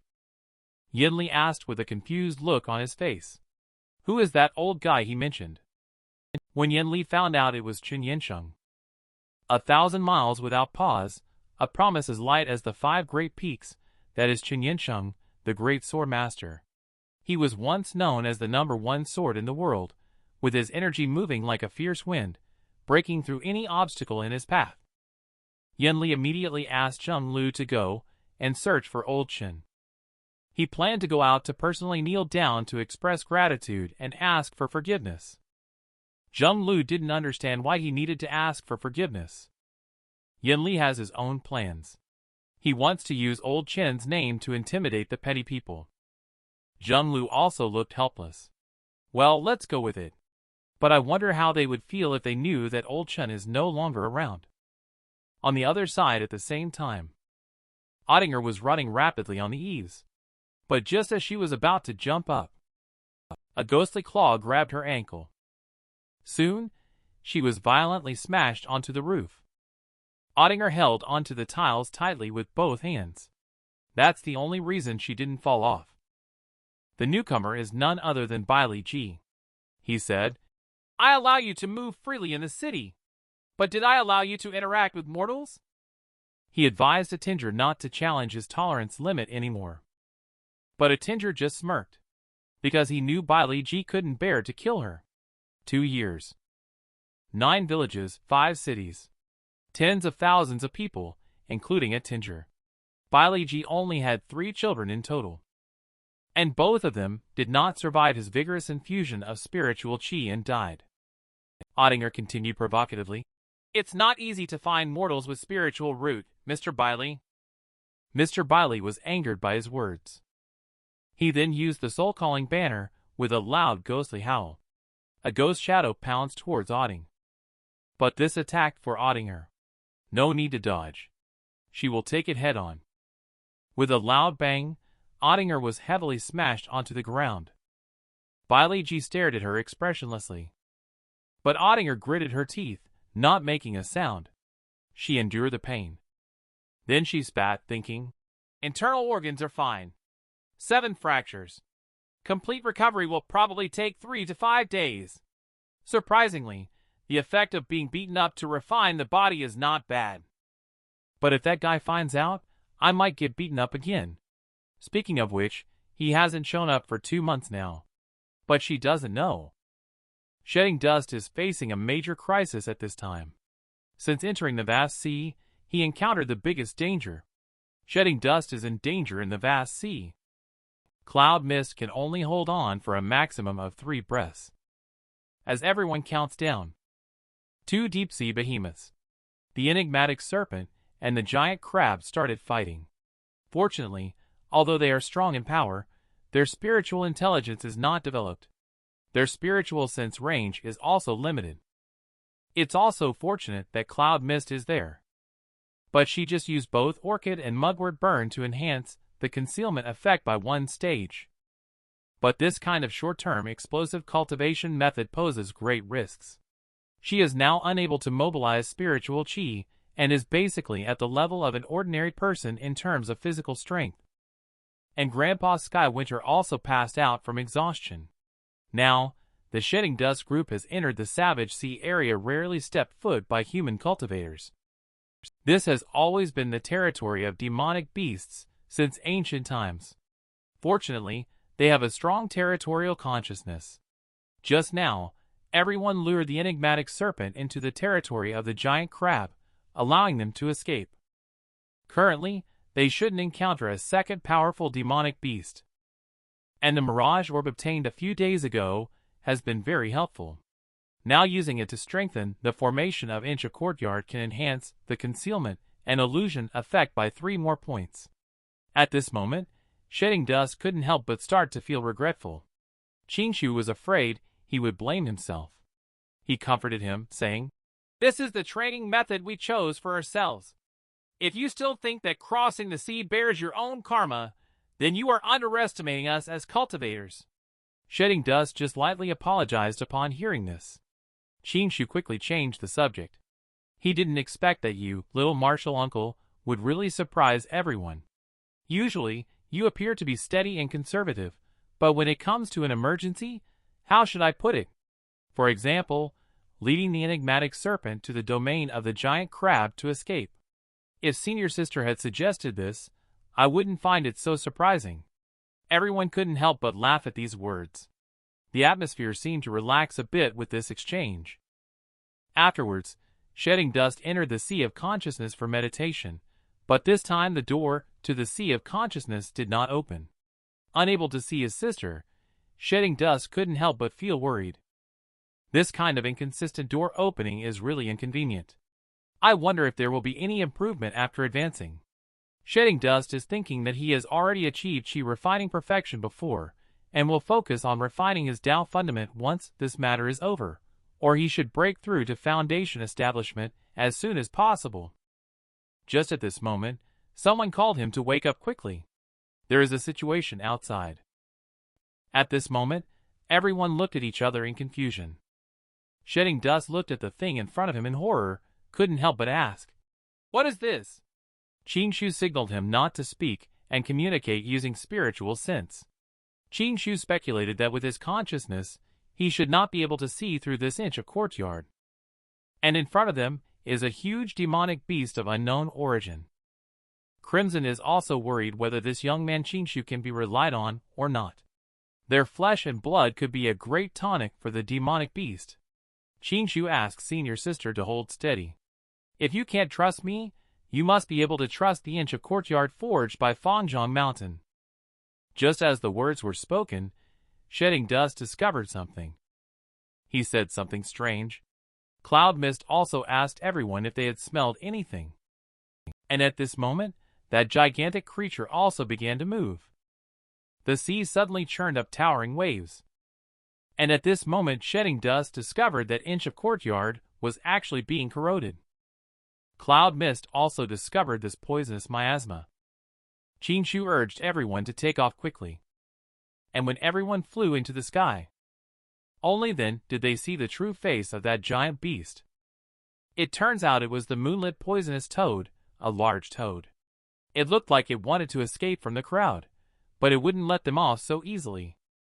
It then spewed out a poisonous arrow, heading straight towards Sky Winter Grandpa and Shedding Dust. At this critical moment, Crimson shouted out, "The Dharma manifesting heaven and earth!" And in an instant, her body transformed into a majestic figure like a heavenly deity descending. She used her left hand to block the toad's poison attack, while dragging Sky Winter and Shedding Dust with her right hand. Immediately she shouted, "There are only 9 breaths left, run quickly!" Qingshu also begins to form a hand seal with both hands.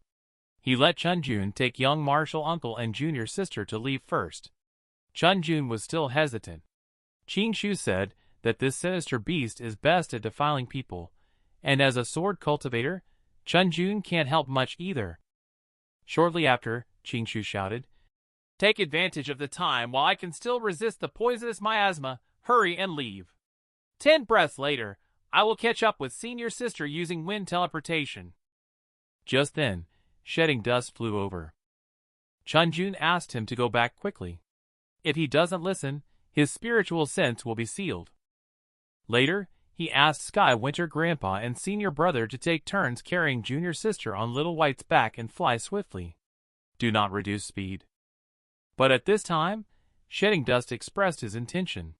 He mentioned that he had seen records of the moonlit poisonous toad, which can turn the ocean into poisonous miasma, corroding everything. The Crimson Dharma manifesting cannot last for long against it. However, it only appears on moonlit nights. Why would it show up in broad daylight? If it is targeting the flesh and blood of the cultivator, both of you and Crimson Martial Nephew would be more appealing. Why go straight for me, who has the lowest cultivation level? Have you ever thought about why? If everyone dies, how could I dare to live alone? When Penglai and others were in danger, they experienced what is called solidarity among fellow disciples. Crimson and Qingshu teamed up to protect Shedding Dust and junior sister, fighting against the moonlit poisonous toad together. Even though Crimson used the Dharma manifesting heaven and earth. But she still could only struggle to delay time, allowing Shedding Dust to run farther away, even though her hands were almost melting. Qingshu said to let go. Maybe Shedding Dust has already gone far. There is no need to struggle like this anymore. But Crimson still didn't dare to take the risk. She was afraid that the demonic beast that could produce the poisonous domain had already understood the spiritual abilities of Shrink the Earth to an inch, and she didn't want to take the risk, even if it meant disabling her arm. On the other side, Shedding Dust finally figured out why this poisonous toad was only chasing after him. This poisonous toad was attracted by the power of the lunar moonlight contained in the mirage orb, which is loaded in the array of inch of courtyard, located in his sleeve. Therefore, he decided to go back and fight to the death, even if there was only a 50% chance. Because if this poisonous toad could shrink the earth to an inch, Qingshu and the others wouldn't even have a 3% chance of survival. The two immediately turned back and flew back. At this time, Cloud Mist also said to Sky Winter Grandpa, "Let's go back too. If they all perish here, where else can we go? It's better to live and die together and give it a try." At this time, Crimson's body was almost corroded halfway. In order to buy more time, she raised her right hand and charged towards the poisonous toad. Just then, Shedding Dust arrived and asked Crimson to use her spiritual abilities. Crimson was still hesitant. Shedding Dust said, "Trust me." Then Crimson no longer hesitated. Shedding Dust then said to Poisonous Toad, "Mirage Orb, I present it to you." Chunjun hurriedly instructed Qingshu to prepare wind escape upon seeing the situation. Immediately, Shedding Dust silently recited Orb of the 10,000 Thunder of the Heavens, Blast. Inch of Courtyard, Blast. Fire-resistant Shield, Heaven-mending Shuttle, Blast. At this moment, Qingshu already had a black line on his face. "Young Martial Uncle, how many artifacts have you stuffed into the Inch of Courtyard?" With each explosion, the entire sea surface was churned up with towering waves. With the time gained from the explosion, everyone finally escaped from the range of the poisonous toad. However, Crimson, who escaped, had already injured the primordial essence. She needs to close off her 6 senses and 7 orifices to enter a state of rest. Perhaps then she can buy some time. We can only wait for Cloud Mist to recover before waking her up to detoxify. Before entering sleep, Crimson was still saying, "Martial Uncle, you can remain calm in the face of danger. You are also willing to risk your life for it. With destiny and disposition, as well as artifacts, and you're only 7 years old."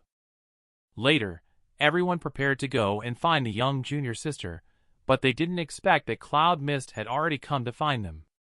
She just crossed a sea of poisonous miasma a moment ago. She almost passed out. Sky Winter Grandpa also found it unbelievable that they caused such a big commotion. Fortunately, he didn't listen to Cloud Mist's advice to fly at full speed. Otherwise, he would have risked his life. Just as the group was preparing to escape again, a huge whirlpool suddenly appeared on the sea surface. The giant toad has come back. It seems to be unharmed. Another unexpected change happened at this moment. Just now, the sky was clear for miles around. But all of a sudden, snowflakes are fluttering down at this moment. The temperature in the air has also dropped sharply. The sea surface froze instantaneously for thousands of miles. Even the poisonous miasma that was about to attack everyone was frozen in midair. And everyone's movements were also frozen, unable to move. Qingshu told everyone not to move.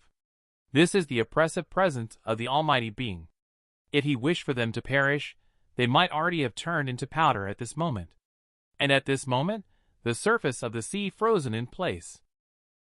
A catfish-like demonic beast unexpectedly spoke human language, saying that the poisonous toad is the most despicable.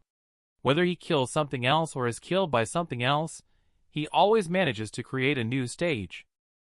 These poisonous miasma are not very useful. I have to waste a water spirit gourd on them. Then handed it to another person immediately, and said that the princess has finished getting ready. And above the sea at this moment, there was a woman with double horns wearing a purple sash and a white robe floating in the air. She calmly said, "Take it for little Yuan's supper." The catfish answered, "Yes." Then she asked, "How many more small bugs do you see?" Qingshu hurriedly bowed and said, "Venerable, we unintentionally trespassed into your sacred place. It was not meant as an offense. Please." Before he could finish speaking, the woman waved her sleeve and said, "Leave." Before Qingshu could finish his sentence, the figures of the several people disappeared from the original place. Meanwhile, in the capital of Great Chen, Yan Li and Zheng Lu were standing on the city wall. Yan Li made a deal with Chancellor Chao to save his life. He handed over all his wealth and even leveraged old Chen's reputation to impress, which eventually exchanged for a high-ranking soldier guarding the city gate. Zheng Lu was puzzled. He asked Yan Li, "Is it worth it just for this?" Yan Li replied, "Did you come to me just to say these nonsense things?" Zheng Lu wanted to tell Yan Li that he found the person he was looking for. It seems that the girl is staying at Fortune Inn with a doctor. Yan Li was puzzled about why there was a doctor involved. Zheng Lu also found it strange. After telling Yan Li, he will prepare to go investigate. Shedding dust, and the vast sea encountered an almighty being. Unexpectedly, it turned out to be an immortal sister who swept everyone away with a wave of her sleeve, and no one knew where they went. At this moment, Ottinger was walking alone on the way back to the inn. She met Zheng Lu, who came to look for her. But it seems that Ottinger doesn't remember him very well. Zheng Lu also awkwardly scratched his head, thinking, "Does she not recognize me? I am the one, that, hey young fellow." Ottinger knew he came to look for Grandpa. Just tell him Grandpa passed away. Zheng Lu's face was full of disbelief. Ottinger asked him to go back. Don't come again. But Zheng Lu didn't believe him at all. He kept saying it's impossible. He is about to go up and catch Ottinger to find out the truth. But before he could catch her, she flew out of the door herself. Ottinger only used one palm. Later, she told him to roll out of her mouth. Zheng Lu is suffering now. Grandpa being an old fiend is one thing, but this girl is actually a little fiend. The little brother beside also mentioned this. The dominance in the martial world for 30 years, as the number one is gone. Zheng Lu won't believe it. That old man was in his prime with abundant vital energy 3 years ago. He was prepared to wait for another 10 or 20 years. Died of an illness, That kind of look, he is too familiar with it. Ottinger upon returning. In the Sea of Consciousness, Zhonggan once again met his older brother. He reported that their current location was very chaotic. A battle was about to break out. Bailey Ji had no intention of moving. Shedding Dust guessed that he must be waiting for a fight. The battlefield is the most suitable place to collect soul and spirit vital blood. The bloodlust, killing intent, and the aura of steel pierce the heavens. Generally, even cultivators would not approach, and he could still hide his whereabouts. Then he continued with concern, saying, "That's good. Ordinary people and ordinary iron shouldn't be able to harm you." But Ottinger tilted her head, staring into Shedding Dust's eyes. Shedding Dust asked her what was wrong. Ottinger said she had been wanting to ask him that. "Have you encountered any danger?" Shedding Dust, on the other hand, denied and said, "No." Ottinger still wanted to ask him again. Shedding Dust steered the conversation away and said, "I have a way. It can make you launch the strike against biology by yourself. Do you want to hear it?" Later, Shedding Dust woke up from the sea of consciousness. Although he could now break through the meridian and enter the state of chi circulation, he still could not move. The reason he was in such a plight now is that it was because earlier, when he was swept away by the Almighty Being, he used universe in the sleeve to tuck cloud mist and crimson into his sleeve. He forcibly took in 2 cultivators at the foundation establishment stage with only a chi refining stage cultivation level, and it was considered lucky that they did not explode and die. Facing Cloud Mist's accusations, Shedding Dust simply said lightly, "Because they both plummeted to a stage where they couldn't use spiritual chi, and one of them sealed off their 6 senses and 7 orifices while being seriously injured. They are no different from ordinary people now. Truly, one cannot deceive the heavens." But Cloud Mist exposed his lie, because she knew he was afraid that Cloud Mist and Senior Sister would be blown apart. Senior Sister wouldn't be able to wait for her to detoxify. So, she risked her life to do this. And at this moment, they are on a deserted island. Unexpectedly, with a wave of a sleeve, they were blown thousands of miles away. Fortunately, they did not deviate from the direction. It's just that Chinshu and Chunjun don't know where they were blown to. The full moon hangs in the sky, drinking under the moonlight, each with a gun. At this time, the distant mountain peaks are lit with beacon fires. Yinli looked into the distance in a trance. Has it finally arrived? He then took a sip of wine. He gazed into the distance, lost in thought. And at this moment, Zheng Lu was kneeling in front of a woman, begging her to leave quickly. But the old lady refused to leave, saying that her son was the Queen of Great Qin, who had enjoyed great wealth and glory during his lifetime and received maximum honor after death. Her late husband served 2 emperors, and her father and brothers died in battle. Her only remaining kin is guarding the gates of Great Qin at this moment. She is determined to stay and live or die with Great Qin. Zheng Lu said no more after this, and after bowing, he prepared to leave. Miss Li stopped him, saying that she hadn't paid him the reward promised earlier. Zheng Lu did not look back. He replied nonchalantly, "Even I, Zheng Lu, do not work for nothing. Money is involved in everything." On the other side, Yinli has just taken his men to stop Chancellor Chao. He then took the tiger tally from his hand. This old guy didn't hold the tiger tally to summon troops and defend against the enemy. He was thinking of escaping. Chancellor Chao was still shouting that he wanted the court to chop him 180 times. Yinli, however, was not at peace at all. If it weren't for the fact that he hadn't finished the old man's task yet, he wouldn't have bothered to come back. It's much more comforting to die in battle than to be troubled by elders. Chancellor Chao asked him what he really wanted to do. Yinli said lightly, "Guard the realm, shelter the people. The world lies in ruin. The celestial Tao is shattered, yet a lone soul dares to mend it." At this moment, the Northern He tribe's army is about to kill. Yinli holds the young emperor to command the vassals. He led the chancellor to sit under the city gate, saying he is commanding the battle as the emperor's representative. Anyone who causes chaos in our military will be executed. Now, the D tribe's hundreds of thousands of cavalry are charging south like a storm. One more breach, and the vast land will be lost forever. The capital is the last shield of the nation. Yinli asked. "Comrades, the emperor himself holds the frontier. What shall we do?" The soldiers were ignited with passion by Yen Li. At this moment, the soaring fighting spirit and shouts have already resounded through the skies. And Bailey Ji, who has been waiting for this moment for a long time.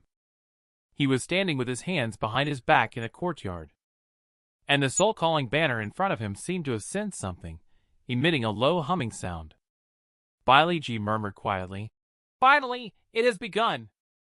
And at this moment behind him, Ottinger stood holding a wooden sword. In this moment, within her petite body, an endless fighting spirit erupted. She also prepared to take this old thief's life. On the other side at the same time, given the circumstances, the emperor of the Great Chen dynasty is still looking for his celestial master and chancellor.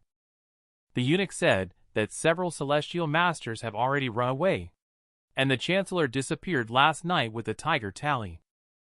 At this moment, the emperor finally heard the sound from outside. He asked the eunuch beside him what the people outside were shouting. The eunuch said that those were the soldiers guarding the city. They are shouting, "The emperor stands at the gates, defiant till the last breath, repaying his sovereign's grace with blood and steel." What celestial master? What chancellor? They are not as good as a gatekeeper. They come in throngs. All matters are rushing together. At this moment, outside the city, Yuchi met Soul Hunter, who blocked the way. Soul Hunter used Family Bailey's blood-burning technique to enhance the heavenly net and earthly web within a radius of 10 miles. All of this is just to stop Yuchi from finding Bailey Ji in the city. Yuchi didn't get angry but laughed instead. He said, "Thank you, Daoist friend, for tricking away senior brother Mingzhu." The two immediately started fighting fiercely in the mountains and forests. At this moment, outside the capital city, the Northern D tribe had already reached the city gates. The warriors, led by Yen Li, fought to the death to defend their country, fighting valiantly with bloodshed. They faced enemy forces several times their size without flinching. Golden drums roar, and the cries of the people resound like thunder. We shall fight on until the yellow long falls. And on the other side, Bailey Ji has also deployed his soul-calling banner. With the sound of the artifact trembling, the sky instantly darkened and obscured the sun. And at this moment, Ottinger launched her attack. Bailey Ji easily subdued her with just one hand and told her not to misbehave, saying Mr. is busy working. At that moment, the controlled Ottinger was thinking about the words her brother had said to her. Shedding Dust spoke to her in the Sea of Consciousness yesterday. He instructed her to begin the attack on the Bailey Ji wooden sword as usual at the 9th hour today. They should not let go of the sword and wait for the right opportunity. Ottinger asked him about the right opportunity, but Shedding Dust did not respond. He continued saying, "As long as half a day, as short as a few breaths." Her physical abilities will produce a large amount of spiritual chi, allowing her to use that spiritual chi to break open the shell of the primordial body within the sword. Before that, she must enter the Bailey 3 feet around her body. Ottinger wants to ask clearly, but Shedding Dust doesn't give her the opportunity to inquire at all. He only said that there is only one chance. You must seize it. Then he exited the Sea of Consciousness. Ettinger thought that he must fight his way out, as his brother had said. Just then, suddenly, a person appeared behind Bailey Ji, wielding a sword to strike. Because the spiritual chi in the place where Shedding Dust and Crimson were located was too thin. Crimson's physical body was suppressed and began to decay. However, Cloud Mist had not yet recovered. She was unable to use her spiritual abilities, and couldn't help but lower her head, feeling anxious. Just then, Shedding Dust apologized lightly. "All the pressure is on you, Cloud Mist Marshal nephew." Immediately, he didn't wait for everyone to say anything. He sat cross-legged and closed his eyes. Soon, a faint spiritual chi fluctuation emanated from his body. Sky Winter Grandpa shouted, "Are you crazy? Stop it now! Are you trying to push through to the foundation establishment stage in your current state? The body falls, and the Tao is lost." Ottinger launches a surprise attack to assassinate Bailey G. Shedding Dust risks his life to establish the foundation in order to save Ottinger in the vast sea. At this moment, Zheng Lu suddenly arrives and slashes Bailey G with his sword. But how could an ordinary person like him catch Bailey G's eye? Ottinger tells him to run, but it's already too late. As Bailey G released his spiritual chi, Zheng Lu's arm instantly separated from his body. At this moment, Ottinger has gone mad. He angrily shouted, "Bailey G, I will kill you!" Bailey G just disdainfully sneered, "You actually called a mortal for help. You really have some nerve." And at this critical moment, Shedding Dust on the other side is also facing a crucial moment in advancing. However, he is already severely injured at this moment, and does not have any artifact protecting him. Advancing directly to resist the celestial tribulation is akin to courting death. Sky Winter Grandpa wants to stop him, but he was held back by Cloud Mist. Cloud Mist said that it would be dangerous only after he passed. The human Dantian is very fragile. Forcibly interrupting is more likely to cause the Dantian to shatter, or even lead to downfall. Sky Winter Grandpa couldn't help but feel regretful. Are we only able to resign to fate? Cloud Mist said maybe we can still choose to believe in him. Cloud Mist was also moved by Shedding Dust's actions. Yes, cultivators are supposed to be beings who fight against heaven to seize life. I misunderstood before. Opportunities are not obtained by waiting. I should have realized that long ago. Sky Winter Grandpa was surprised to hear this. He asked, "Hey girl!" But Cloud Mist didn't respond and continued. "Now, within a radius of Bailey, spiritual chi is all converging towards this place. It will also attract some demonic beasts, probably not too high in cultivation rank. I'll leave the expulsion work to you, Sky Winter Grandpa." Meanwhile, on the other side, Ottinger was already in tears. Bailey G didn't expect it either. "Are you crying?" "Yes, she hasn't shed tears for anyone since Grandpa and the entire village were killed last time. She doesn't want anyone else to die." But at this moment, Zheng Lu stood up shakily. He endured the pain and said, "Fiend, let her go." Bailey G, however, said disdainfully, "Are you this confident?" Zheng Lu gritted his teeth and squeezed out a few words. "It's two different things whether I can beat him or not. People who bully the weak will get beaten up. The weak and helpless should have someone to help them. Killing people is morally wrong. Being chivalrous and righteous is impressive. That old man has always had our backs in the martial world. You nonsensical being understands nothing." If Ottinger's previous feelings towards Zheng Lu were described as insignificant, then now he is undoubtedly a true hero with a heroic heart and righteous courage. At this moment, above the vast sea, the wind is swirling the remnants of clouds. The spiritual chi from all directions is spiraling towards Shedding Dust. The Shedding Dust Foundation establishment has officially begun. And Ottinger is also at a critical juncture. Bailey G angered Zheng Lu. Then he no longer held back. Countless ghost claws grabbed towards Zheng Lu. These ghost creatures are constantly devouring his flesh and blood. And at this moment, Ottinger finally felt the power that his brother talked about. With a large amount of spiritual chi being infused into Ottinger's body by the Shedding Dust Foundation establishment, he used this power to activate the primordial body within the wooden sword. The wooden sword shattered under the pressure of this power. A rich spiritual energy emanated and transformed into the sword's blade. Ottinger then wielded the sword and charged towards Bailey G.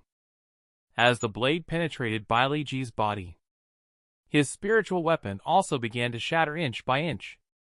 However, before Bailey G died, he said something that made Ottinger stop. "Do you want them all to perish?" The old village chief Zhao's wife, Noor, your grandpa, Bailey G, tried to persuade Ottinger, but with each name he uttered, Ottinger's hatred towards him grew. As Ottinger shouted, "Die, you bastard!" a burst of spiritual chi instantly exploded, and Bailey G gradually turned into dust. In the end, he dissipated into the air. Before vanishing, the image in his mind was the words spoken by his brother to him. Ji knows sorrow, no tribulation. Just eternal life and endless watch, how long it stretches. Second brother, a person can feel lonely. But at this moment, Bailey Ji can only be thought of in the heart. Second brother, Ji is truly tired. If it is said that the most tear-jerking part of Astronomical song of Walking the Sky, then it must be this line. With the death of Bailey Ji, Ottinger knelt blankly in place. She had finally avenged Grandpa and the people of the whole village. At this moment, the wooden sword in her hand had already shattered. What was left behind was a primordial body resembling an emerald green jade pendant. Ottinger stared into the distance blankly. She couldn't help but clench her fist. This was the only thing left to her by Grandpa. And just at that moment, there was a buzzing sound in the air. A golden spirit form appeared. A golden spirit form appeared, then gently touched Ottinger's head and said, "Well done, Ottinger. Following Bailey Ji's fall, Grandpa's soul and spirit were finally released." Ottinger called out, "Grandpa," and then pounced into his arms. She kept calling out, "Grandpa, Grandpa, Grandpa," repeatedly. He couldn't help but sigh. He felt so heartbroken for little Otting. Then Grandpa said that he would always be here. "You exceed all of Grandpa's expectations. I have spent this life wielding my sword in the name of chivalry. My conscience clear and unwavering. There was nothing I could not let go of, save the fear of leaving too soon, of leaving you alone in this world. Now, I can rest easy. But at this moment, Ottinger was already in tears. She said, "You cannot rest assured. I still don't know anything." Yet what awaited Ottinger was a familiar, but warm, heartache. "I am Chen Yancheng's granddaughter. I can go anywhere in the world. Keep going, Ottinger, forge ahead. This world no longer needs you to look back or worry." At this moment, everyone in the village has returned. They bid farewell to Ottinger in spirit form. The road ahead is still long. You may cry, but you must keep going. You must not stop, and you must not fall. Don't be afraid, Ottinger. Meanwhile, on the other side, the D tribe has now invaded the city at this moment. The Emperor has finally been roused by the fiery passion of the defending city soldiers. He lifted the long-covered white cloth, revealing the tortoise-long drum underneath. This is the treasure bestowed upon him by the sage King Wu back then. As the drumstick fell from his hand, the sound of drumbeats resounded through the sky. This is truly strike before the enemy's formation. The sound shakes the 8 desolates. The warriors laid down their lives, and the 4 foes fell before them in defeat. At this moment, under the Xianping gate, Yin Li stood with a gun in his hands. Beneath him was a sea of corpses. They held their ground, they held their ground. They thought they had won, but suddenly they received a report. Jianda Gate fell. Wang Yi old general perished in battle for his country. Guanyin Gate fell. The entire Tiger Bin army perished in the battlefield. Meanwhile, on the other side, Attinger looked at Zheng Lu and called out, "Uncle!" Zheng Lu slowly opened his eyes. He heard Attinger call him uncle, no longer a mere commoner. Attinger saw Zheng Lu wake up and say, "I saved you, wait for me." She began to dig out the buried Zheng Lu. But Zheng Lu struggled to speak. He told Ottinger not to bother him, but to save Mrs. Old Li. The other generals on the other side are also asking what to do now with little General Li. Should we retreat to the inner city? But Yin Li asks them how many cavalry troops are left. The soldiers answer that there are still over 200 cavalry troops ready to fight. Yin Li asked them to gather and open the city gates. Although the crowd did not understand, Yin Li had his own ideas. The main enemy forces are at Jianda Gate and Guanyin Gate. The city has already been breached. It's too late for them to turn back. The city defenses can only hold out for a moment longer. But the enemy majestic banner of the Khan is right under the city gate. There are less than 1,000 guards. They are only 3 arrows away. Yin Li asks how they are. "Are you willing to follow me to capture the leader and cut down the flag?"